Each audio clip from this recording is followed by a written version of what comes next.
mapagpalang pagtupo sa lahat. So, we'll go now. Chill shift po tayo. 12 noon ng shifting natin. So, mamaya pang alas 12 ang off natin. So, pwedang tayo ng 4 hours. So, here we go now. Mayroon po tayo nakita dito na parang wala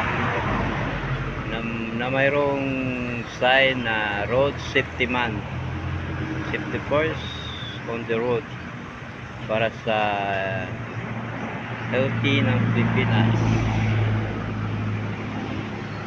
So yan, nakasign na yan. So laging tatandaan na magsuot lagi ng